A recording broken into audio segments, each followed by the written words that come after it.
Hi, everyone. It's Kelly from the Tutor Hustle for Teachers podcast and YouTube channel. And I'm very excited because I have a very special guest here with us today. It is Rosanna Loftus Uh, from York, coming all the way from York, England. And I say all the way because I'm in Toronto, Canada. So we're coming from all around the world today. But I'm so excited to talk to Rosanna because because I think that our stories I think that I really resonate with your story, with your tutoring story. I've been following you on Facebook for a while, and I think that a lot of our audience will too. I think we many of us have very similar stories. So I'm interested to hear Rosanna's story, and I'm interested to talk to her about some marketing strategies. And I'll just tell you a little bit about Rosanna. She started Little Learning Links, which is tutoring. Oh, there goes my cat. My cat sometimes joins us, Rosanna. I hope you don't mind. He wants to see you. Yeah, so he's interested to learn about this Little Learning Links, and you are a tutor for primary students. And can you tell us a little bit more about what you do to help the primary student? yep. My overall aim within my tuition business is to help primary age children, so children between 4 and 11, to feel confident in the classroom. So it's maths and English, but it's around supporting their academic abilities and nurturing them where they are at to sort of teach them at a level that's appropriate for them to help them move forward with their learning. I love that. I think that is a really good, I think that's a really good and sort of a unique perspective on tutoring as well, which is kind of unfortunate because that's what we need more than anything, right? Is confidence in the classroom. But I Yeah. love that you prioritize that in your business. So that's really good. And I have some questions for you. So I'm really excited to learn more about you and how you came into your tutoring business. And I hope you don't mind my cat's very curious about all of the guests on our podcast. So he's excited to learn about your business too. His name is Snuggles. So Snuggles Wonderful. is I love joining us it. today. Ah, okay. He wants to learn. He wants to learn about Rosanna's tutoring business and how she's finding her amazing clients. So I have some questions for you that I'm gonna start off with. Can you tell me about your school teaching career? Because you're a former teacher, right? Yeah. Yes. Can you tell me about your school teaching career and what made you transition from teacher to tutor? Yeah, absolutely. So I've always wanted to be a teacher. I was quite lucky when I was younger that I knew exactly what I wanted to do when I grew up and was just like, yep, always wanted to be a primary school teacher. So I qualified in 2015 and worked in a variety of different schools across all sort of primary year groups, really. And the step into tuition was kind of a mixture of personal and professional circumstances. So, obviously, the workload of a teacher in a school is a lot. And I was working in quite a challenging school before I left. And it was just really tough. And I just kind of thought, I can't keep doing this. I love teaching, but something has got to give. I was burnt out, I was exhausted, and just kind of thought, I love what I'm doing, but this is affecting my health in some circumstances, which was part of the reason why I wanted to step out of the classroom. But then there was a sort of an extra element to it of the school that I was working in and the classes I were in were mixed classes. So there was lots of different ages of children with lots of different abilities.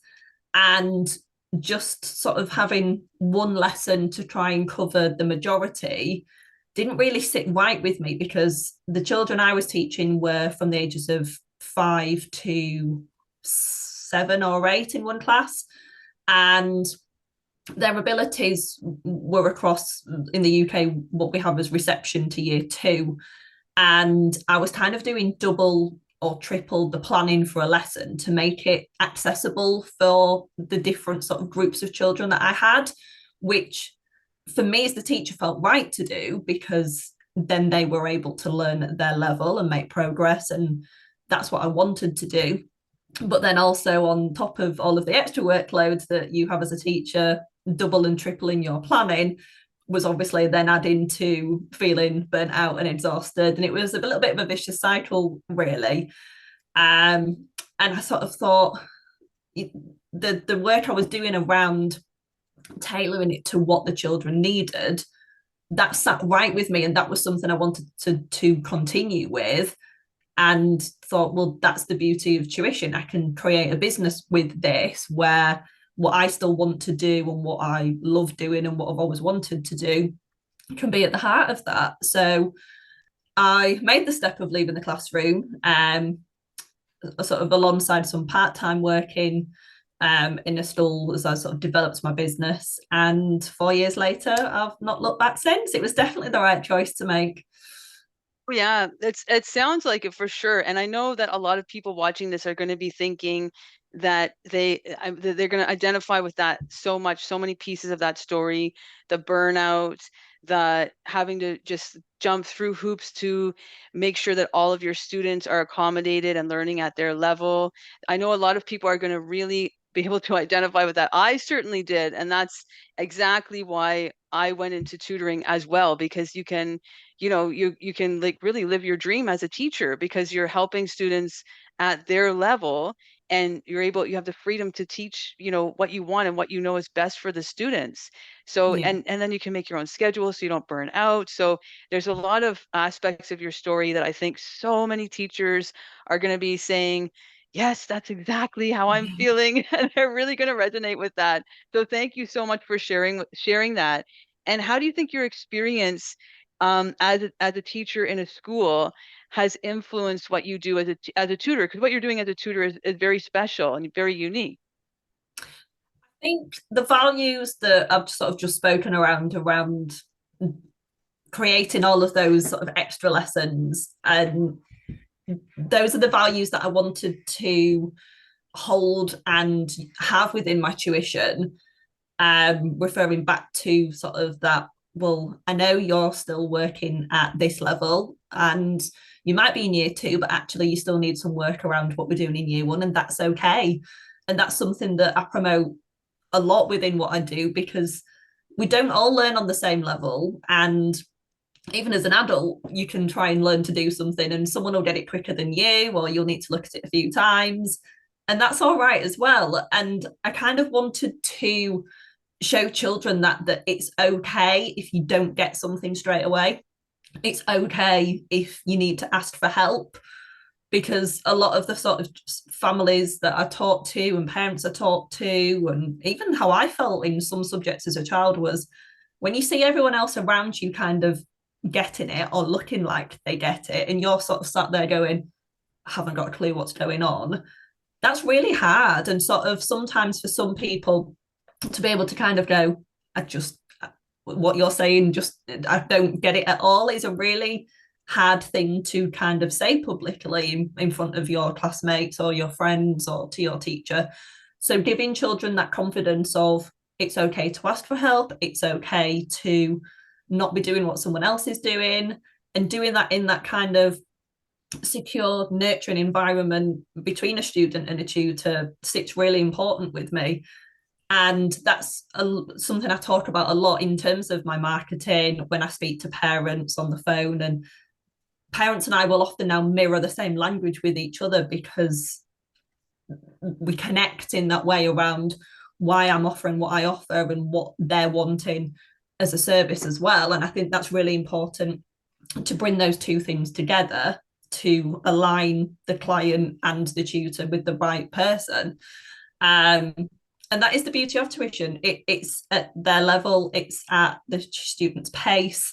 It's what I was trying to do in the classroom, but with all of the extra things going on in a classroom, it was harder to do than it is now in my business. And I kind of value that very much bespoke, holistic approach of working with a family and investing a lot of my time into the family that I'm working with, not only supporting the child, but the parents as well, and helping them understand what's going on and where their child's at and what they can do, and supporting both the parent and the family as well. And it's demonstrated. I have 5 pillars within my business. So Little Learning Links, the links stands for 5 different things that I have. So I always focus on liaison with the family, individual, working with each individual family and making it bespoke to what they need, nurturing the child at their level and supporting their emotional well-being as well as their academic studies.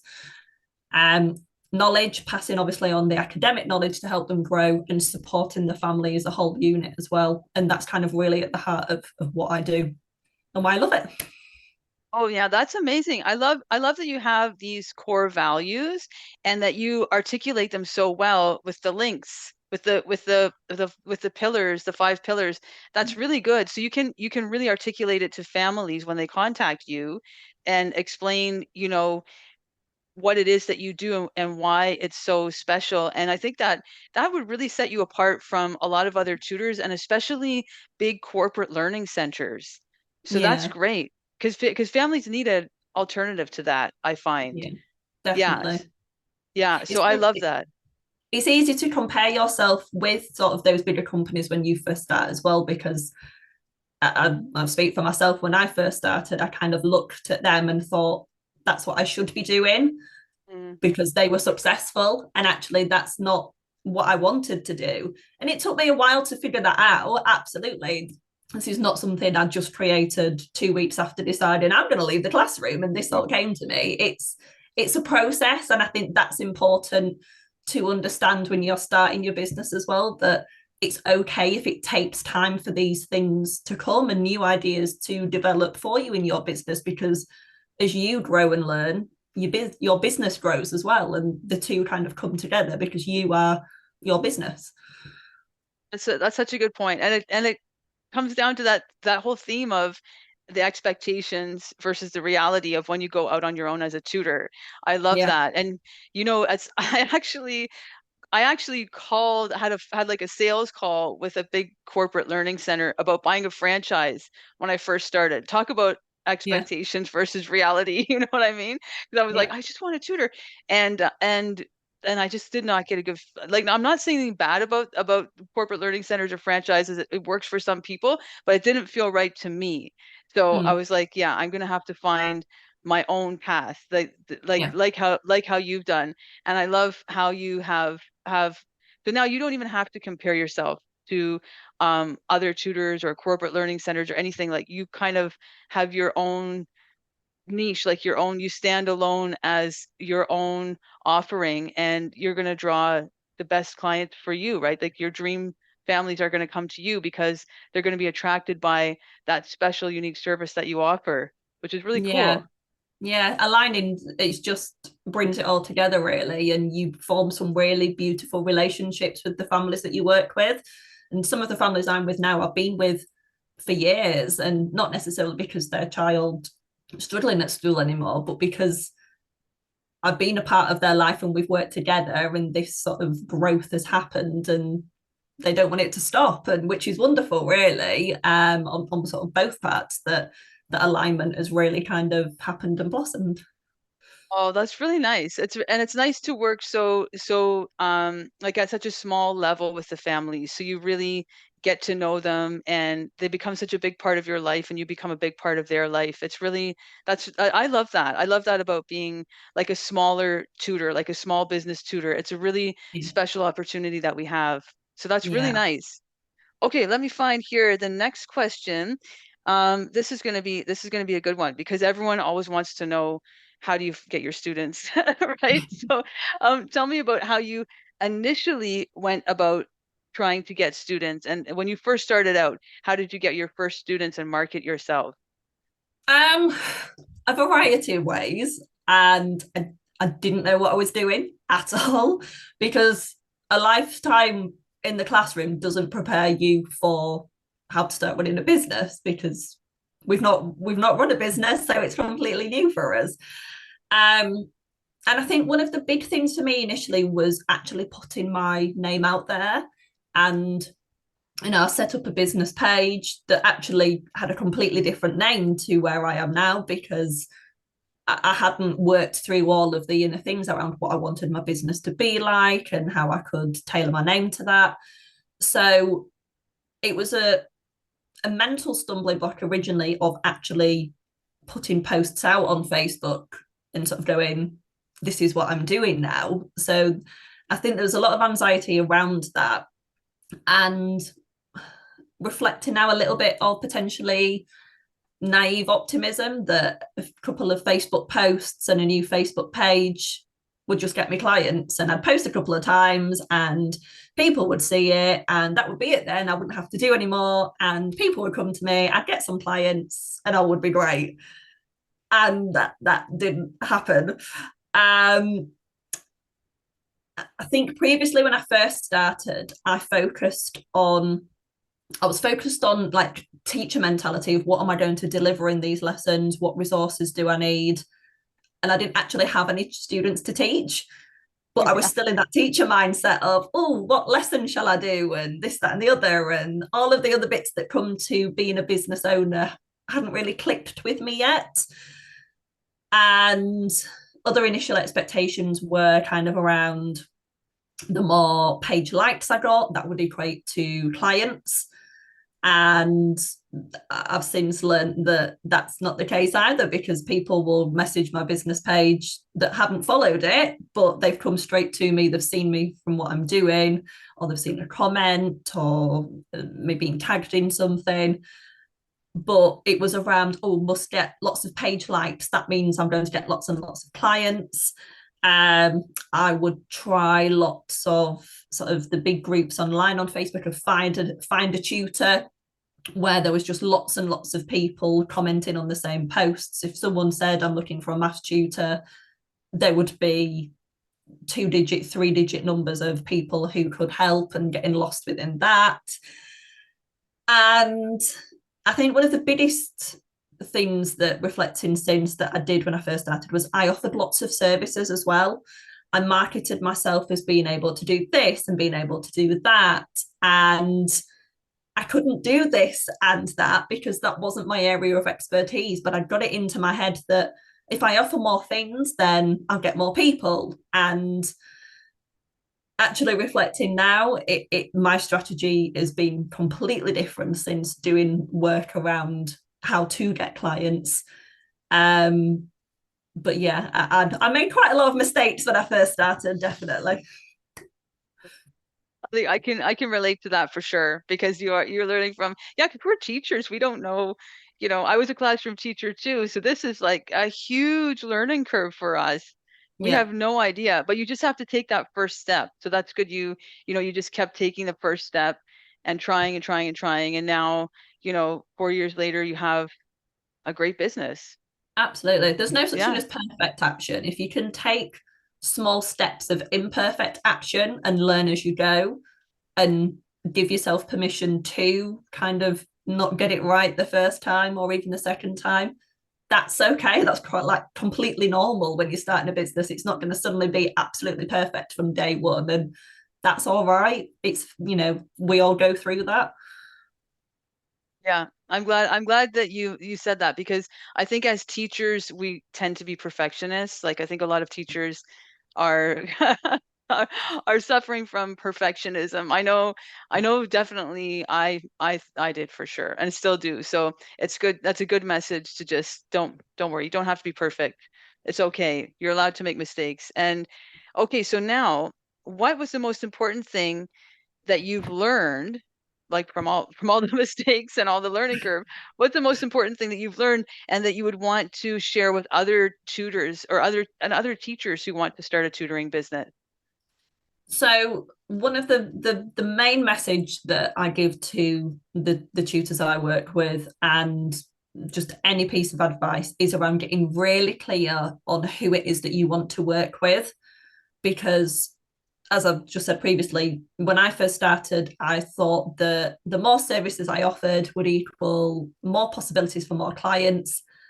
And actually, I found since really niching down my message that that's completely flipped. And actually, having a real specific focus is where you get more clients with that. Because it's harder to connect your messaging with your potential clients if you're offering different services for different reasons. Because if you've got a child who, or a parent who wants to support their child for an entrance exam, your messaging and marketing around that is going to be completely different to a parent who's looking for general confidence support with maths and English for their 5-year-old. And if you've got lots of different services on offer, you're going to have to market that and message that in lots of different ways. And building a connection with the people that you want to work with then just becomes a lot harder. And parents can become confused as well, of sort of thinking, well, what does this person focus on? What is their expert? If you're offering maths from 4 years old to 18 years old, we're not all qualified to do that. So are you qualified to do the younger children? Have you become qualified to do A levels or GCSEs? Or really niching down and getting clear on that, I think, is just so important. And it just makes everything else afterwards so much easier.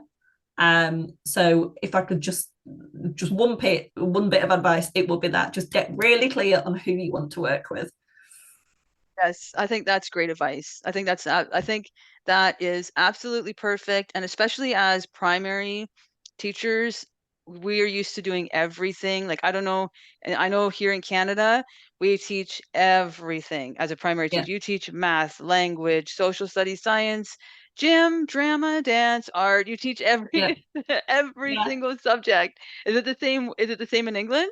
It is, yeah. And I can't draw. Like, I'm terrible at art. So you definitely don't want to employ me as an art tutor, because I used to think, oh, there's an art lesson coming up, and suddenly I've got to show all 30 children how to paint, and it's not very good, I'll be honest. Yeah. I know, I'm the same way with gym. I don't feel like, oh my gosh, is there any way I can not teach phys ed because I'm not I'm not good at it at all. So it's yeah, so because we're used to, that's just the way how we roll, right? We just teach Yeah, everything. So then we go into tutoring and we're like, yeah, we're just going to tutor everything because we know how to do it all, right? But I think that's great advice. Niche down, and it's also easier on yourself too. Like, yeah, the beauty of when you do transition, if you do transition out of the classroom to become a tutor, or even if you do it as a side hustle, the beauty is that you don't have to do it all. Like, you're suddenly free. You can just do what you want, which is really great. So I think that's really great advice. And okay, so next question.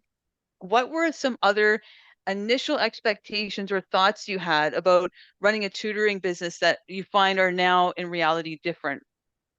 oh, there's a lot, really. I think, linking back to what we've just spoken about, I think I thought it'd be easy to learn a new curriculum of sort of, so I am qualified to teach children up until 11 years old, so they finish primary school in the UK, and then they go to secondary school, which starts what we call year 7. And when I first started, I sort of thought, oh, well, I'll go into year 7, like it can't be that much harder, it just comes after year 6. But it Mm. wasn't what I was used to teaching. And then that added on extra, like you've just mentioned, extra work to me to then have to understand a new curriculum and new concepts and new ways of teaching things. And I didn't enjoy it. And like you said, the beauty of having your own tuition business is that you can do what aligns with you and what you enjoy teaching. So if you don't want to teach maths anymore, you don't have to teach maths anymore. It's up to you. And just building on who you do want to work with as well, it brings that back down of, well, I only want to work with this age and this age because I know so much about that. I can add so much value to people who want to work with me because I'm an expert in that field. I think another sort of expectation or thought that I had was around pricing. I just sort of looked and saw so many tutors kind of doing a by the hour sort of term of pricing. I massively undercharged when I first started because putting a price point on something seemed really tricky and I didn't know how to go about that. And actually, back then, trying to get clients that I undercharged and went by the hour was much harder than now, where I offer a like more than double the amount from when I first started in a higher paid package. It, because I've done the work and learned how to talk to the people I want to work with, it's become easier to sell a lot of a higher paid package, and I put extra bits into what I do on top of the hour or 45 minutes of teaching that they get from me as well.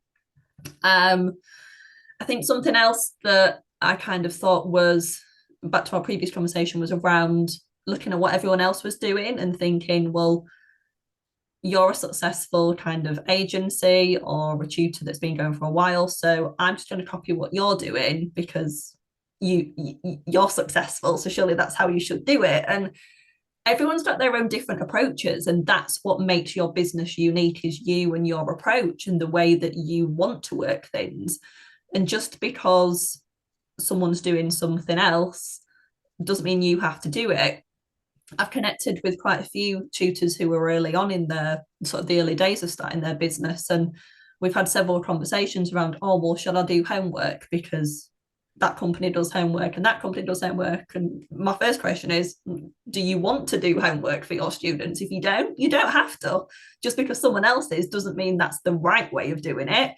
It's just that that's what they offer, and if you don't want to offer it, that's absolutely fine as well. Other things probably were around Facebook. So I kind of thought that the number of followers would mean if I got more followers, I'd get more clients. If people liked my post, that immediately thought that they, the more interaction I got would mean the more clients that I would get. But that wasn't true either. I don't have a page with lots of likes on every post, but the posts connect to the people that I'm working with because all of my slots are full and have been for the last 2 years. So numbers don't actually collate with people who are willing to pay to work with you. It's around connecting with them and building that relationship and showing that you understand how they're feeling and that you can help them. That is really important advice. That's like a whole part two right there, I think. That that what you just said about Facebook and connecting with people and how it's not what you expect it to be. Yeah. That's oh my gosh, we have to have that conversation. That is really good advice. But for now, we'll leave it at it's not like what you think. When you Yes. think about Facebook, it's not all about the likes and all that stuff. Now, and that's good. You've been mentoring other tutors as well, which is really exciting, who are just starting out in they're like just starting out, right? Tutors who are just starting out in their business. Yeah, so I work and mentor with tutors who are in their very early days of their tuition, Hmm. um, purely because I I wish I had found someone to work with earlier on than I did. I've worked with a beautiful mentor to help me with my business, and this is the reason why I've sort of learned what works and what doesn't work, and has helped me grow my business to this stage. And I love now going sort of retracing my steps of how I felt in their position and helping them sort of going, actually, this is what I've learned. Let me help you get there a little bit quicker than what I did, because don't do what I did to begin with in the first year or whatever it was, because you don't need to. I can show you another way.